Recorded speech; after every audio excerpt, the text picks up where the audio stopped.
उधर रायपुर में डॉक्टर विपिन बिहारी सूर वार्ड से बीजेपी ने मनोज वर्मा से भरोसा जताया है। मनोज वर्मा चौथी बार चुनावी मैदान में है।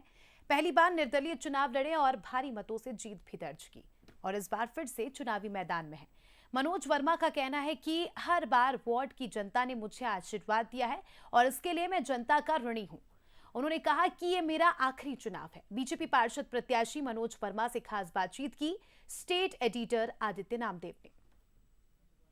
नमस्कार, खास मुलाकात में आप सभी का स्वागत है। मैं हूं आदित्य नामदेव।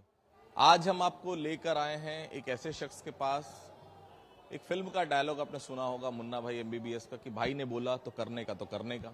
राजनीति में ऐसी एंट्री हुई थी उनकी, बहुत अनएक्सपेक्टेड एंट्री थी, लेकिन जब एंट्री हुई तो धुआंधार पारी आज भी खेल रहे हैं। उप नेता प्रतिपक्ष रहे हैं नगर निगम के, चौथी बार चुनाव लड़ रहे हैं। एक बार माता के लिए भी चुनाव लड़ा था, माता जीती थी यहां पर, लेकिन अभी फिलहाल नगर निगम के उप नेता प्रतिपक्ष हैं मनोज वर्मा जी। बहुत स्वागत करता हूं। आज मैं अपने वार्ड के पार्षद पद के लिए नामांकन भरने जा रहा हूं, अपने वार्ड की माता बहनों के साथ में, अपने कार्यकर्ताओं के साथ में। और ये चौथी बार मेरा चुनाव है और लगातार कहूं तो पांचवी बार चुनाव। एक बार हमारी माता जी ने भी इस वार्ड से चुनाव जीता था और भारतीय जनता पार्टी ने जो मुझ पर विश्वास जताया है, मैं उनका आभार भी व्यक्त करता हूं। उन बड़े नेताओं का आभार व्यक्त करता हूं जिन्होंने मुझ पर विश्वास जताकर पुनः तीसरी बार मुझे भारतीय जनता पार्टी का दावेदार बनाया है। मनोज भैया, बहुत बचपन से मैंने देखा है आपको, अलग तरीके से शुरुआत हुई थी, बहुत अलग तरीके से शुरुआत हुई थी। अचानक राजनीति में आना हुआ, पढ़ाई भी सरकारी स्कूल से ही हुई। जी, मैं सेपरेट स्कूल का स्टूडेंट था, तो उस समय मैं साले छात्र संघर्ष समिति का अध्यक्ष भी था और कहीं न कहीं एक जिम्मेवारी वाला जो काम है मैंने स्कूल लाइफ में ही सीख गया था। और जब जनता के बीच में आया तो जनता की मांग थी कि मनोज वर्मा जैसा व्यक्ति, क्योंकि मैंने हमेशा लोगों का सहयोग किया, हमेशा लोगों के बीच में खड़ा होकर के उनके तकलीफों में साथ दिया। और कहीं न कहीं उन्होंने जब निर्दलीय के रूप में मुझे चुना तो मुझे लगा कि आज ये लोग जब मुझे निस्वार्थ भाव से चुन रहे हैं तो क्यों ना इनकी सेवा करूं। और भारतीय जनता पार्टी ने भी जब इस बात को देखा कि मनोज वर्मा जैसा आदमी यहाँ पे निस्वार्थ भाव से निर्दलीय होकर के जीत रहे तो उन्होंने मुझ पर विश्वास जताया। और पहली बार जब उन्होंने टिकट दिया तो भारी बहुमत से मैंने यहाँ पे विजयश्री हासिल की और आज पुनः तीसरी बार मैं कहूँ तो मुझे भारतीय जनता पार्टी से टिकट मिला है। मैं अपनी जनता का भी आभार व्यक्त करता हूँ और मेरे श्रेष्ठ नेताओं का भी मैं बहुत बहुत आभार व्यक्त करता हूँ। ये लोग हैं जो आपकी रैली में आए हैं, नामांकन में आए हैं। मेरा सवाल ये था कि जब शुरुआत हुई, पहला चुनाव में हार का सामना भी करना पड़ा था, समय हालांकि बहुत कम था। मैंने सुना कि 2 दिन का समय मिला था और अचानक चुनाव में खड़े हो जाओ तो हो जाओ। एक अनुभवहीन होना कहना है बड़े चुनाव में, और कहीं न कहीं लोगों के बीच में जाने का अवसर नहीं मिला। तो उस समय निर्दलीय होने के नाते मैं साइकिल छाप में चुनाव लड़ा और उस समय मैं भले हार गया, लेकिन उसके बाद जनता के बीच में मैं हमेशा जुड़ा रहा, क्योंकि जनता का जुड़ाव वाला चुनाव है। और उस जुड़ाव से मुझे इस बात का एहसास हुआ कि आप यदि जनता के लिए कुछ करते हैं और जनता के बीच में रहते हैं तो कहीं न कहीं जनता आपको आशीर्वाद देती है। मैंने सुना है कि मनोज वर्मा साल भर चुनाव लड़ते हैं। साल भर चुनाव लड़ते हैं मतलब सुबह भी कोई आता है तो भी वही खिदमत, शाम को कोई आता है तो भी वही खिदमत। ये नहीं लगता कि चुनाव है तो ही जनता के पास जाना है, ऐसा है? ये मेरा परिवार का कहना चाहिए, एक अपने आप में एक दायित्व तो हम लोग समझते हैं कि जनता की सेवा करें और मेरा पूरा परिवार इस काम में लगा रहता है। हमारे पिताजी भी बैठ करके दरवाजे में बैठे रहते हैं, तो उनको लगता है कोई जनता आई है तो उनकी बात को सुनो। मेरा भाई दिन भर दुकान में बैठा रहता है, वो भी लोगों की सेवा करता रहता है, चाहे वो किसी प्रकार का काम नगर निगम से हो। और मैं तो लगातार लगा ही रहता हूँ। और हम लोगों का पूरा परिवार शुरू से इस वार्ड की सेवा करने के लिए लगा रहा है, जिसका नतीजा आप देख रहे हैं कि लगातार पांचवी बार मैं चुनाव लड़ने जा रहा हूं। जबकि हमारी मां 65 साल की थी, उसके बावजूद भी माता बहनों ने बोल करके कि हम माता जी को जिताएंगे महिला हो जाने की वजह से, और उन्होंने जिताया।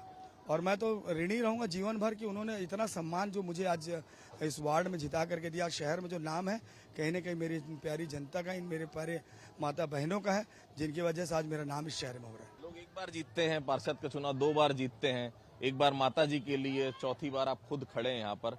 कभी ये नहीं लगता कि अब हो गया यार बहुत, पार्षद का चुनाव, अब तो विधानसभा देख रहे हैं, उससे छोटी बात नहीं कर? बहुत ही अच्छी बात आपने कही। मेरा ये जो है इस वार्ड के लिए अंतिम चुनाव है। कहीं न कहीं मेरे कार्यकर्ता भाई भी मेरे लिए जो इतना सहयोग करते आए हैं, तो मैं चाहूंगा कि हमारे बीच का ही कोई ऐसा कार्यकर्ता जिसे जनता इस लायक समझे। मतलब किंग मेकर बनने की पोजीशन? किंग मेकर कहने का मतलब सेवा का भाव हर किसी में है। लेकिन मौका सबको मिलना चाहिए, मुझे ऐसा लगता है। आज मेरे से बराबर के जो कार्यकर्ता हैं, जो वरिष्ठता सूची में आते हैं, कहीं न कहीं उनका भी एक अवसर बनता है कि इस वार्ड से वो पार्षद बने, और जो भी चुनाव लड़ेगा मेरे बाद, कहीं न कहीं उसको जिताने का भी पूरा प्रयास, और किसी तरह की कोई तकलीफ ना हो, इसका भी मैं पूरा ख्याल रखूँगा। बच्चे भी चाहते हैं आपकी बच्चे भी राजनीति में आए मनोज? नहीं, बच्चों को तो मैंने और हमारे परिवार में मैंने अभी तक राजनीति के लिए कभी प्रेरित नहीं किया। मैं सिर्फ थोड़ा सा मेरे मन में कभी कभी ऐसा आता था कि जनता के लिए बोलना चाहिए। मैंने लड़ाइयाँ भी लड़ी, लड़ाइयाँ ऐसे कि किसी का कोई परेशानी हो गई हो, किसी को कोई परेशान कर रहा हो, तो ऐसी लड़ाइयाँ भी लड़ी, जिसकी वजह से कई बार मुझे थानों में भी जाना पड़ा, थाने में अंदर भी होना पड़ा। लेकिन मैं उस चीज़ से कभी भी घबराया नहीं, क्योंकि मैंने लोगों के लिए लड़ाई लड़ी, और उसका परिणाम आज यही हुआ कि लोगों के लिए लड़ते लड़ते आज मैं उनका सेवक बन गया। और उन्होंने मुझे आज 5वीं बार कहना चाहिए, आज जो आशीर्वाद जिस तरह से आप देख रहे हैं कि वो लोग आज मेरे लिए आज भी उमड़े हुए हैं। वो लोग चाहते हैं कि हम हमेशा रहें, लेकिन आने वाला समय हमारे बीच के हम किसी भी कार्यकर्ता को आगे बढ़ाएंगे, ऐसा मुझे लगता है। महापौर के लिए दोनों प्रत्याशी हैं, आपकी पार्टी से मीनल जी हैं, उधर से दीप्ति जी हैं, प्रमोद दुबे की पत्नी है, बड़ा नाम है प्रमोद दुबे जी, सभापति, पार्षद, महापौर सब रह चुके हैं।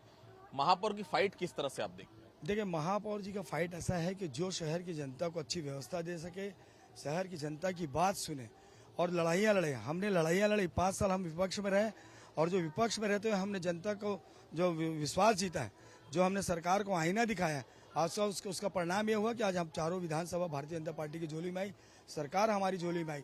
और कहीं न कहीं इनकी निष्क्रियता, जो कांग्रेस के महापौरों की निष्क्रियता है कि आज शहर में विकास का ठप पड़े हुए, पैसे का कोई अभाव न रहते हुए भी उन्होंने पूरे शहर को गर्त में डाल दिया है।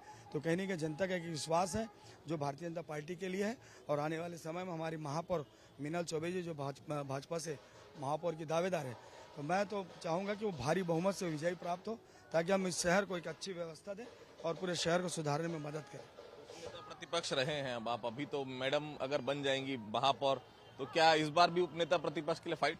नहीं, उपनेता प्रतिपक्ष तो हम लोग निगम में विपक्ष में थे, इसलिए हमको उपनेता सभापति की फाइट जो भी जिम्मेदारी संगठन पार्टी की ओर से मिलेगा, मैं शहर स्वीकार करूंगा, क्योंकि पार्टी ने मुझे इतना दिया कि अब मुझे नहीं लगता कि मुझे हाथ फैलाकर बांटने की आवश्यकता है, क्योंकि पार्टी ने जो सम्मान और जो विश्वास मुझ पर जताया है, उससे मैं भली भांति मैं खुश हूँ, और आने वाले समय में जो भी जिम्मेदारी देगी उसके लिए भी मैं हमेशा तैयार रहूँगा। बहुत बहुत शुभकामनाएं। बहुत बहुत धन्यवाद, और मैं अपनी जनता को बहुत शुभकामनाएं देना चाहता हूं, क्योंकि उन्होंने मुझ पर जो विश्वास जताया है, और उनका विश्वास आज भी जो मेरे ऊपर दिख रहा है, उनका मैं जीवन भर आभारी रहूंगा, ऋणी रहूंगा। ये थे हमारे साथ मनोज वर्मा जी, शहीद विपिन बिहारी सूद वार्ड से पार्षद रहे और अभी फिलहाल उपनेता प्रतिपक्ष भी हैं। साफ तौर पर कहना है आखिरी चुनाव है, निश्चित तौर पर आगे विधानसभा की फाइट भी हो सकती है। कैमरा पर्सन राहुल के साथ रायपुर से आदित्य नामदेव।